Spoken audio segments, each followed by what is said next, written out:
கடந்த ஆண்டு வெளியாகி அனைத்து வாடிக்கையாளர்கள் மனதையும் கவர்ந்த ஒரு ஸ்மார்ட் போன் என்றால் அது ஹுவாய் நிறுவனத்தின் மேட் 20 ஆகும். அந்த ஸ்மார்ட் போன் வரிசையில் புதிய மேட் 30 இந்த வருடம் செப்டம்பர் மாதம் 19ஆம் தேதி வெளியாக உள்ளது. கிரீன் 990 ப்ராசஸர் இதில் பயன்படுத்தப்பட்டுள்ளது. 40 MB கேமரா சென்சார்கள் இதில் இருக்கலாம் என்று எதிர்பார்க்கப்படுகிறது. ஆண்ட்ராய்டு Q இயங்குதளத்தில் இந்த போன் இயங்கும். இது தவிர இதர சிறப்பம்சங்கள் குறித்து முழுமையான தகவல் தெரிய வரவில்லை. ஆனால் அடுத்த முறை வெளியாக இருக்கும் ஹுவாய் ஸ்மார்ட் போன்கள் ஆண்ட்ராய்டுக்கு பதிலாக ஹெர்மோனி OS கொண்டு இயங்கும் என்று அறிவிக்கப்பட்டுள்ளது. ஆண்ட்ராய்டு இயங்குதளம் மற்றும் அமெரிக்காவின் புதிய கொள்கையின் காரணமாக புதிய OS உருவாக்கப்பட்டது குறிப்பிடத்தக்கது.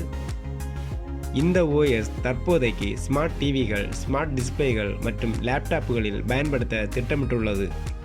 இந்த நிறுவனம் apple, LG, Xiaomi, OnePlus, Samsung நிறுவனங்களின் பிரீமியம் போன்களுக்கு போட்டியாக நிச்சயம் இந்த ஸ்மார்ட் போன் இருக்கும் என்று அந்நிறுவனம் அறிவித்துள்ளது.